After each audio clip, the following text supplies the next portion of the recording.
Welcome to Grilling to Get Away, the podcast for backyard grillers who want to escape the everyday and fire up the flavor. Whether you're a seasoned pitmaster or just learning your way around the grill, we're here to share tips, tricks, and recipes that will make your next BBQ unforgettable. We'll talk meats, marinades, and even some mouth-watering sides.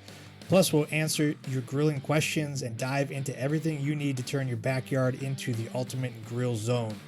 So grab your tongs, fire up that grill, and let's get started. This is Grilling to Get Away, your go-to podcast for all things barbecue. Hey, what's going on, everyone? This is Greg, your co-host to the Grilling to Get Away podcast, and I'm here with my buddy. What's happening, everyone? This is Ben. Now we're talking corned beef and getting ready for St. Patty's Day.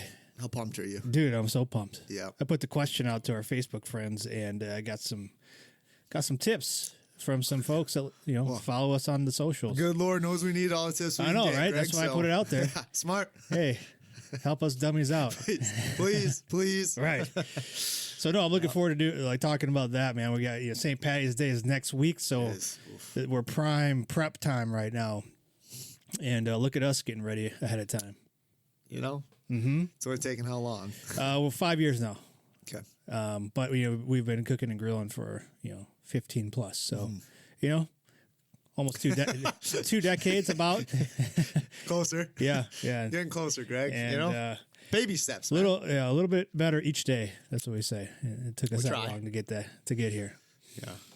But man, no, I just got back from Texas, Ben, and I had the opportunity to try some Texas BBQ while I was down there. You went to how many places? Two places, and then one if you count the place in the airport. That counts. Delicious. 12-hour layover or flight got canceled, and then you didn't even leave the airport. I did not. I stayed there. Good. So they had. I know how much you love sitting and hanging out in the airport. Yeah, especially around a lot of people who are angry. Good. Because Texas, the Dallas area, like that whole southwestern portion of the U.S. Was drenched. A lot of storms, and a lot of flights were canceled or delayed. Yeah, mine was delayed, and then ultimately canceled. But then I was able to rebook on a later flight, but that flight was delayed, so I didn't end up getting back until about 12 hours after I should have. I was at the sports show, and it was you were gonna come out. Yeah. I should have been there almost as it was starting. 10 or 11. You were going to come out. Then it was like, all right, man, hang tight. Maybe early afternoon. And then it was like, wait, nope. No, not coming. Yeah. So I didn't get it. I didn't get back until the show was over on Saturday night. So I beat you home. Yeah, you did. Sure did. And I left at, I was supposed to leave at 8:00 in the morning from Texas. But yeah, man, so I had a chance to try out a few barbecue spots down there. All right, man, I want to start off with the one in the airport. Yeah, okay. So here. Because you didn't send me a picture of that one. Yeah, I was against going there. I was going, so they had Dickie's in there. They had Cousins Barbecue in there. And I think one other one in there because I had enough time, so I walked every single terminal. Had over 12,000 steps in that day. Good. Didn't take the tram anywhere. I just walked. Hey, you had time. Yeah, I had time. So I went to this was still around breakfast time, so I didn't eat anything in the morning because I was I usually don't eat much before I fly. But then, I got to the airport, delay. About 10 o'clock, I was like, all right, I'm going to go get something to eat. So I'm walking around, nothing really, I didn't want to have barbecue right away in the morning, you know what I mean? No, I don't know what you mean. Especially, I didn't know when I was flying. I don't But then it's okay, I got to eat something here. Yeah. So the Cousins Barbecue had a breakfast. Burrito? They had breakfast burritos, but they had a breakfast bar, for food. And I just got... scrambled eggs. I had bacon. They had a bunch of bacon, so I had a bunch of that. And then some of their homemade potatoes, their chopped up potatoes and homemade biscuits. And then I grabbed some of their homemade barbecue sauce. So it's kind of like a breakfast, but it had a hint of barbecue to it, I guess you could say. Mm-hmm. Potatoes are amazing. It was all good, man. I was hungry, so it was all good. Seafood, eat food. Yeah. I like the barbecue sauce. It had a vinegar base to it, a little bit tangy, a little bit sweet. So it was homemade, and they just had cups out there, so you could grab a couple cups or whatever. So it was really good. So I poured that all over my eggs and my biscuit and stuff like that. Spicy barbecue sauce? No, it was a sweet tangy. Yeah. No heat to it. No heat. Real thin. So kind of the way we like it. Yeah, drizzled. Yep, just drilled it over. Thick and clumpy. And Yeah, but so the other barbecue places I went to a place called Hard 8 Barbecue, and they have multiple areas, I guess, in the Dallas area, but I just went to the one kind of closest to where I was staying at. And so as you walk in, they're kind of known, I guess, for their ribeyes because they had like open pit fire and they had a bunch of steaks going right away. Nice. Yeah. So they had the open pits going. But then as you walk in, I was surprised because there were like both places I went to had really low lines for like the nighttime where I was going.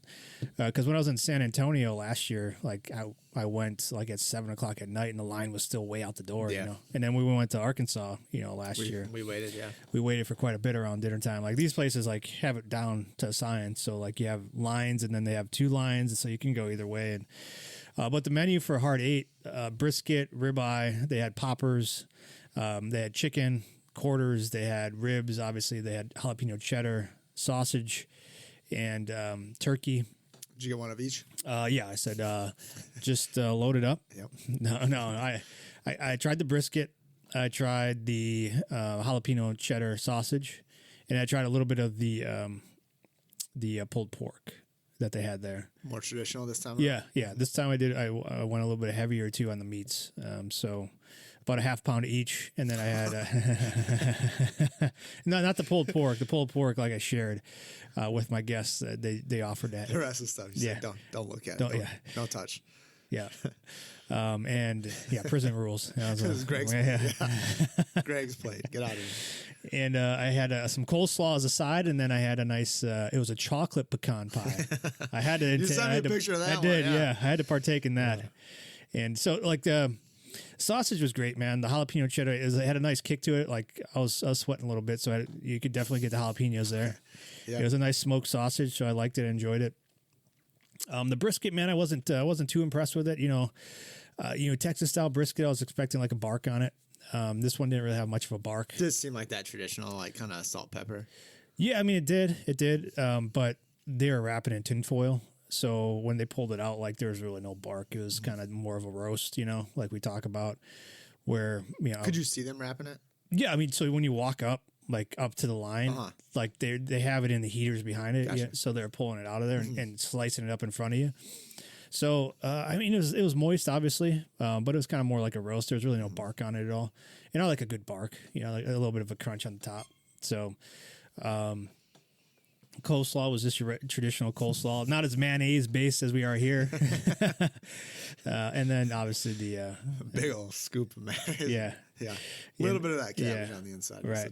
And then the chocolate pecan pie was great. No, that was probably the best thing. Smoked or not smoked? I don't think it was smoked. Okay. Yeah. But yeah. So out of that, like I give that place probably a good, solid 6 out of 10. Good portions and good flavor. I just was hoping for a little bit more bark on the brisket. And then on the last night I was there, I went to Terry Black's, which is kind of another kind of famous, spot down there that has numerous spots. And that one I went a little bit lighter. I tried the brisket again, and then some turkey breasts. Mm-hmm.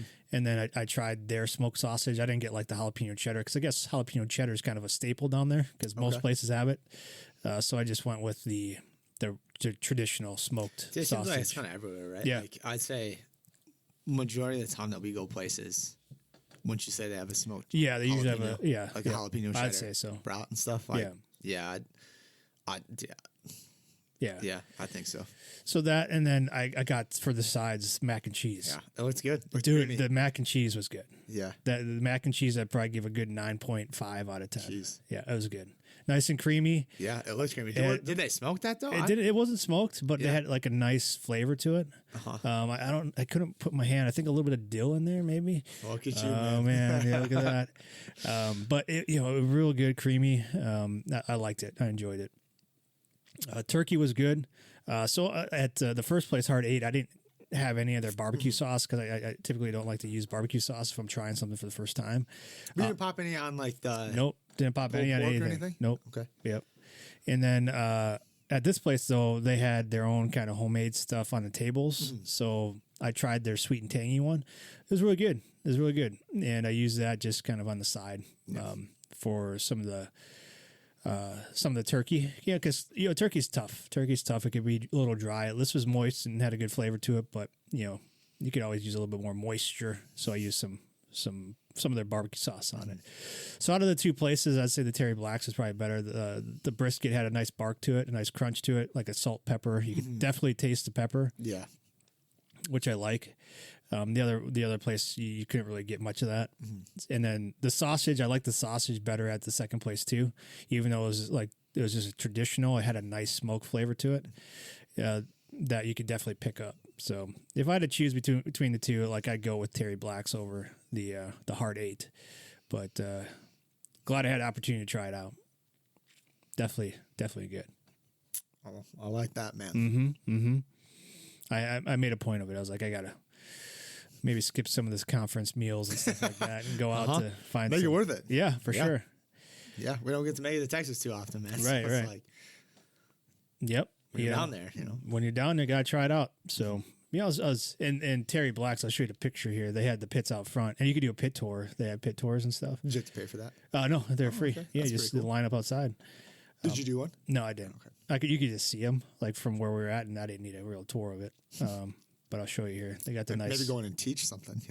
Yeah, that's how I like to do it, man. Let me show you a thing or two. So that's what they had up front, man. Oh, dude. Jeez, dude. They got there was 6 of them in a row. Just Big, rolling. yeah, big ones. Man, those are beautiful, aren't they, Greg? Jeez, Louise. And that place, Terry Black's, man, they had it down to a science too as far as the serving. So you go up there. There was no line at all. We got up there right away, and this was prime dinner time at 6:00 on a Friday night, and you get your sides right away, and then you take your tray, and then you go up, and they got 4 stations of just people serving meat. Yeah. As opposed to when we went to Brothers down in Arkansas, they had one person serving meat. Yeah. So that kind of backed it up a lot. So this was they had 4 separate stations all with the same stuff, and that definitely made it easy to order, and you didn't have to wait at all. This room doesn't look too well ventilated, Greg. It's probably my camera. Oh, okay. Was it smoky in there? No. Okay. That was outside. So yeah, it's probably my camera. Okay.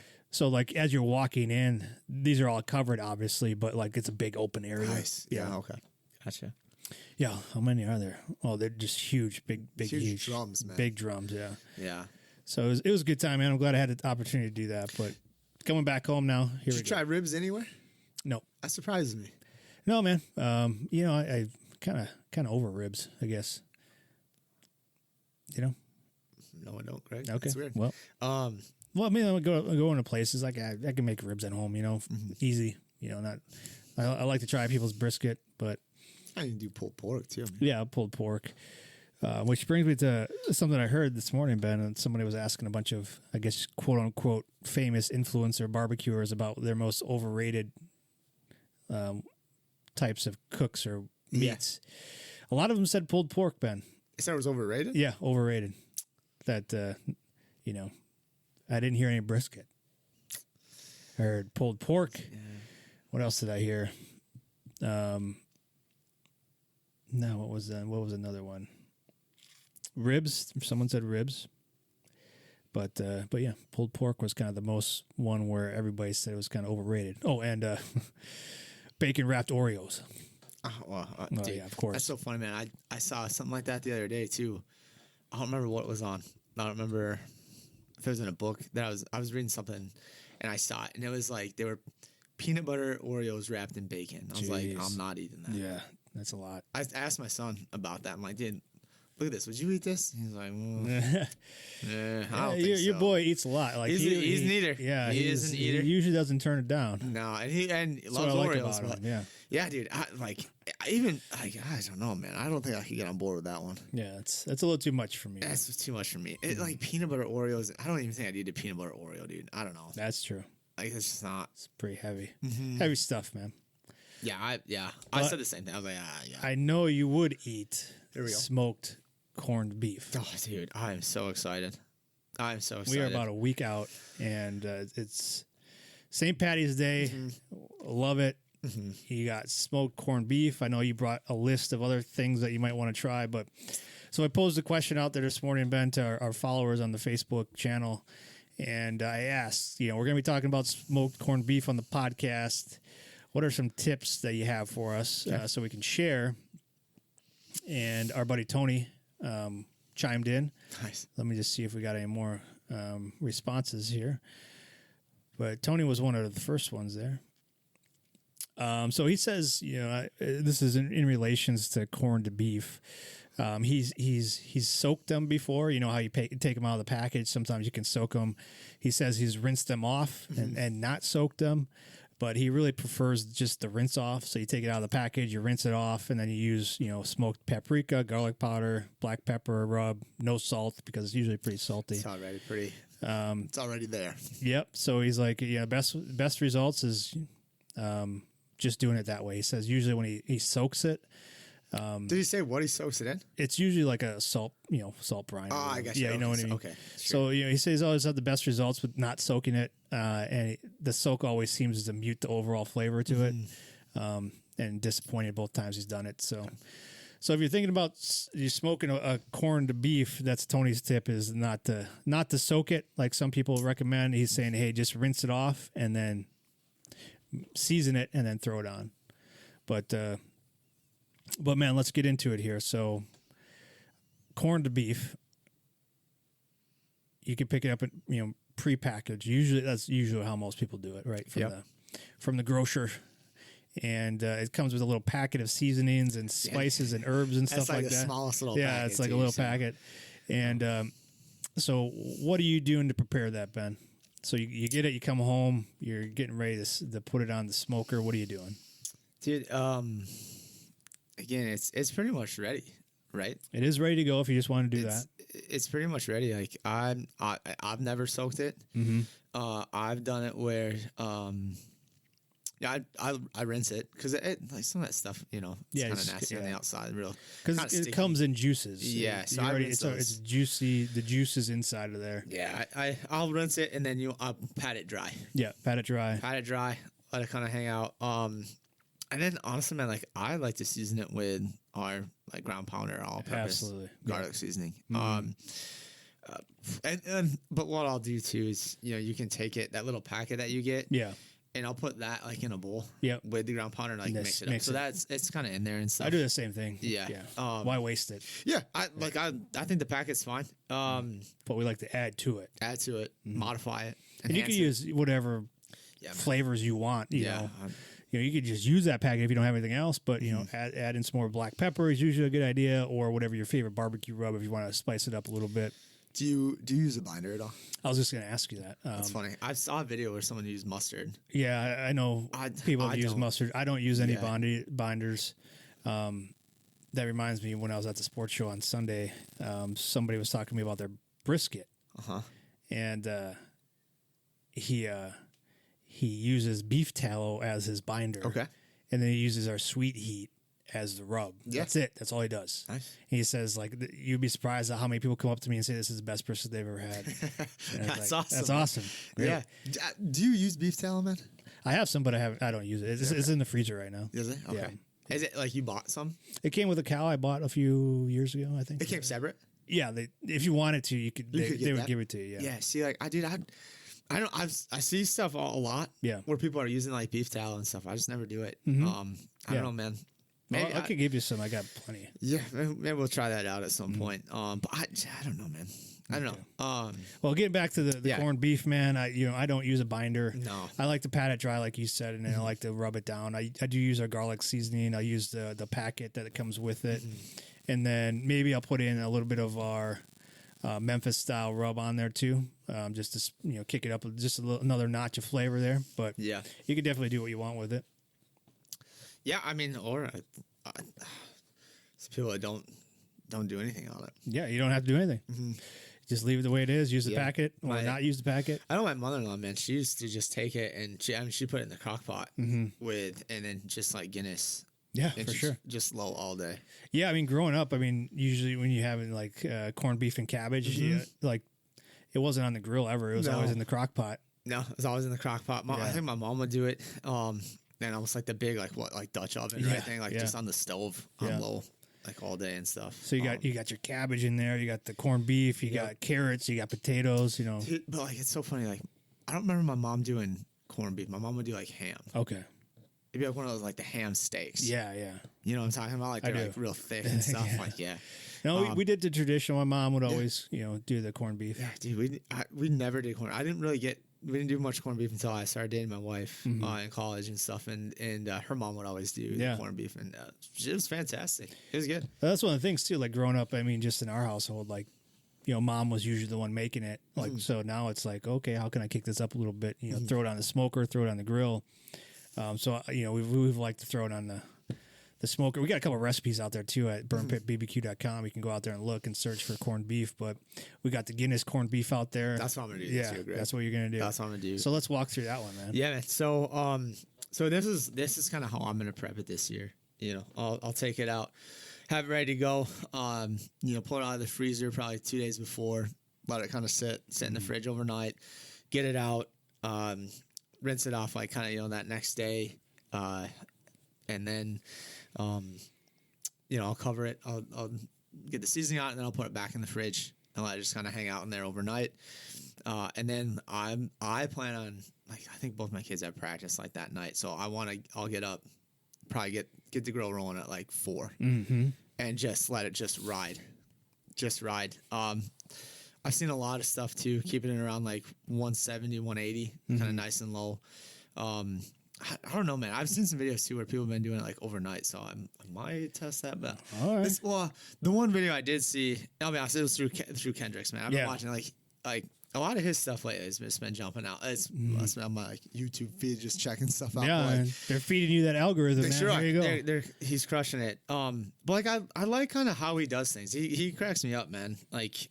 And I've seen some of his stuff on Facebook when I do go out there, and like he just gets like roasted for something. I'm like, what the hell are these people talking about? Do you know Kendrick follows us on TikTok?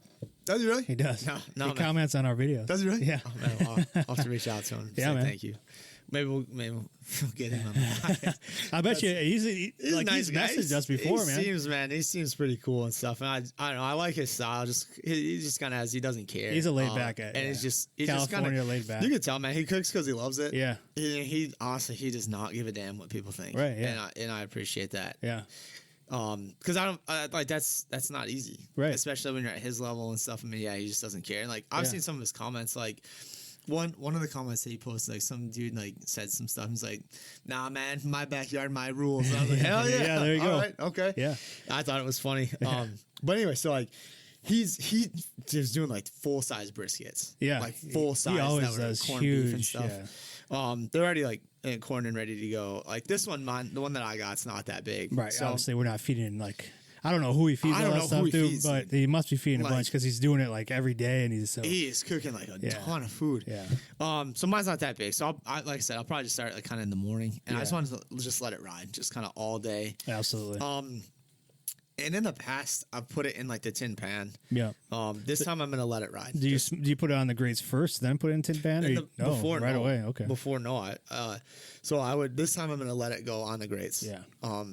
It's kind of usually what I do is I'll let it smoke for a little bit just on the grates, and then I'll move it to like a pan or something like that. Yeah. Well, like I said, I watched his video too, man, and he like his looks like it was like just honestly when he pulled it, I was like, dude, that's got to be dry as hell. Like just like looking at the outside because it didn't really seem like he was going for temp so much. Okay. But what he did is he pulled his. And then he put it in a tin pan, and then he threw a bunch of like potatoes and carrots and the quartered up cabbage in there. And this had to have been huge tin pans. Heck yeah! And then he did some beef broth and Guinness. Okay. So I do have some beef broth, but I've never done that before. I've just always gone with Guinness. Yeah, same here. Little Guinness for the brisket, little for me, and it's little. Who you kidding? Little for the brisket, a lot for me. Yeah. Yeah, I mean, yeah, or like Killian's. My mom always did like Killian's and stuff. I almost prefer Killian's over Guinness. Yeah, yeah, that's fair. I can see that. Yeah. Try some Mickey's this year, Ben. Oh, okay, yeah. I'll text you. Brisket, malt whiskey brisket or corned beef. That's an idea right there. There you go. Write that down. Edit this from the podcast. Yeah, that's a recipe for us to put out there. Don't want anybody stealing that idea. Sure. Malt whiskey. Honestly, it probably wouldn't be that bad. Malt. Dude. No, it probably wouldn't. It'd be fine. I think it'd be fine. Yeah. Yeah. I don't know. But yeah, I we'll like the traditional. I love going with Guinness. Yeah. But that's kind of my plan, man.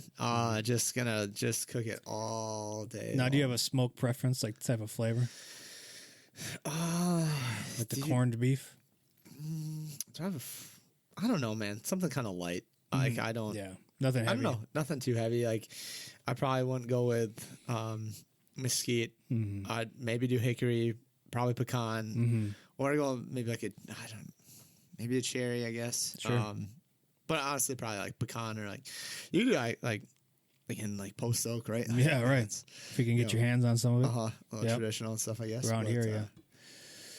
Well, good, man. I mean, that's it's an easy day, dude. If you never smoked a corned beef or grilled a corned beef, definitely give it a shot. Like I said, we got some recipes on the website, but it's super simple, super easy. Really just getting back up to temperature, but you adding some flavor to it, and it's definitely a way to impress your guests if you want to do that. But and maybe next week we could, if you have leftovers, maybe we could talk about what we do with the leftovers. But well, you got a list there, Ben, of some other things too. Yeah. So this is some other ideas for you guys if you're thinking about getting out and grilling all day on St. Patty's Day or the weekend leading up to it. Yeah, so this is from AmazingRibs.com, which features our, Meathead Golden. Our best friend, yeah. Yep.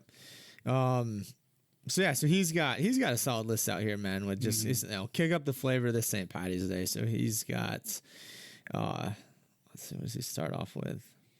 Just kind of your traditional world famous pastrami recipe and homemade corned beef. Yeah, he's got some solid looking sandwiches out here. He's got a full menu, but then here's like Irish soda bread. Tell me more about that, Ben. Irish soda bread. Yeah, let's see. No kneading, no yeast. Perfect for St. Patrick's Day with corned beef and cabbage, or just a hunk of Irish cheddar. Yeah, dude. I don't know. Looks tasty. He's got homemade corned beef on here. He has smoked pastrami. So let's talk about that, because sometimes, pastrami, corned beef, interchangeable a little bit. So like when we're talking about smoking corned beef, technically that's pastrami, right? So like the key difference is like corned beef is usually kind of boiled, braised, and pastrami is kind of more of that you're coating in spices and then you're smoking it. So we kind of use them interchangeably a little bit because definitely boil and braise on a grill or a smoker too.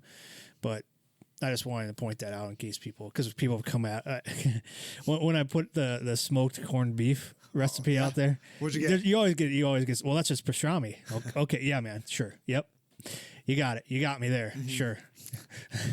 So moving on. Just wanted to make sure, we clarify that we kind of use them interchangeably, but technically you could get into the nerd and you'd be like a snob about it and say like they're different. But yeah, he talks about the famous New York City's Katz Deli pastrami. Have you heard of that one? I haven't, man. Okay, yeah, I've read about it before, but he talks about it in his book too. He's got the recipe for pastrami in the book that I have of his. Let's see, he's got sous vide pastrami. Okay, tell me more about that. So it says sous vide Q pastrami. So what's that process look like? So is he doing it beforehand and then just sous videing it afterwards? It seems like he's almost smoking it for a bit, and then pulling it, and maybe he's smoking it at the end. I don't know. Let me get into the recipe here first. Yeah. Then he has St. Patty melt, and then do one of my favorite corned beef hash. Okay. Like an egg on top of it. Oh, geez. Egg over easy on top with some potatoes and stuff. But yeah, let's dive into this one, Greg. So this one here is the sous vide, right? Pastrami one. Tell me more about it. We'll kind of take a peek and see kind of how he does it. Sous vide and smoke are the keys to pastrami that rivals the served at New York's best delis. So kind of let's see what he does here. So what's the process of sous vide if people aren't familiar with that? You're boiling it for. It's definitely. You're taking the meat, you're putting it in an airtight bag. Right. So vacuum sealed or whatever. Vacuum sealed, and you're putting it down almost inside a cooler, right? And you have this machine that sits down and it just heats it, and it's just hot. So it's basically hot water, 300-400 degrees or something like that, or even hotter. For 800 or something I'm not sure. I don't have a sous vide. I don't have one either. You have to buy one of these. Yeah, but it's then you're doing it for a while. Yeah, like Long a time. full 24 hours, if not more. People swear by it. Yeah. To me, it just seems like a lot. Yep. I always go by the, keep it simple, and that I guess it could be simple. Just the process is longer. All right, dude. So here we go. So he's using, a corn, like a packaged corned beef brisket, so approximately like 3 to 4 pounds. Yeah, and that's typically the size of them. Gonna need 2 of them for my family now, 2 to 3. Yeah, that's just lunch for you. Isn't I it? know, right? All right. So yeah, he's got it. Oh, dude. So he has put the corned beef in a pot slightly larger than the meat and cover it with cold water. Refrigerate for at least 8 hours. Wow. Remove excess salt from the meat and change the water. He said change the water like once or twice. So I guess that's the soaking process then that maybe Tony was talking about, where you're soaking it. Maybe you're not putting anything in. You're trying to get the salt out of it. Yeah. All right. So he has prepare a sous vide immersion circulator according to manufacturer's instructions, and set the water temp for 145 degrees. 145. He's got a little bit low there. Let's see. Okay, yeah. So he has it like remove the corned beef from the like your pot there, and put it into a gallon-sized sealable freezer bag. Submerge that bag into the water until most of the air has been removed, and then seal it. So it's like you gotta be careful because obviously it's hot, but you're gonna put that bag down in the water and then like try and get all the air out and then seal it. Wow, Yeah. it's Great. Be careful, yeah, be careful. Yeah, dude. Well, so once the bag is submerged, cook the corned beef for 30 hours, Greg. Man. Let's see. Then he has fill a large container with 50-50 mix of ice and water. Place the bag of sous vide corned beef in the water for 30 to 60 minutes. Quickly reduce the heat's core temperature to 34 to 38 degrees Fahrenheit. Place the meat in the refrigerator until ready to smoke. Up to 2 days ahead of time, Greg. And then he's got, fire up your smoker, 225. If you're using a gas grill, 225. It says use lots of wood. Okay. So he's smoking at 225, using lots of wood, and then he's putting it in this bag, and then he's sous videing it for 30 hours? He's doing the sous vide part he's first. doing the sous vide first? Yeah. Okay. What the heck? Yeah. That's prep again. So combine the rub ingredients in a small bowl and mix well. Remove meat from the freezer bag. So cut off any extra fat. It came to service dry with a paper towel. So then you're gonna add your dry rub. So he didn't do the dry rub at all during the sous vide time. He says allow the meat to smoke until it reaches an internal temp of 125, so about an hour. Note that pastrami is already perfectly cooked from the sous vide step, so the goal is to add smoke to the meat while reheating it to a temperature that is pleasant when served. Yeah, and that's it, dude. Just he said so. Yeah, cooks about an hour. Serve.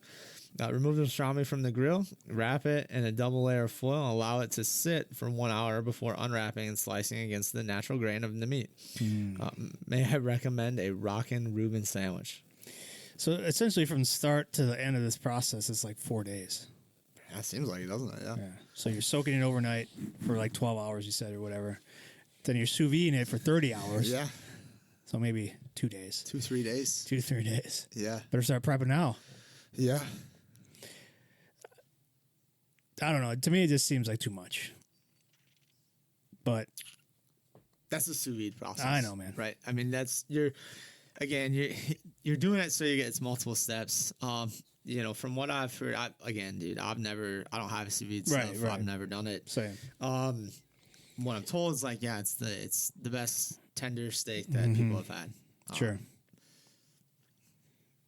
Sounds great. That, I don't know. Great.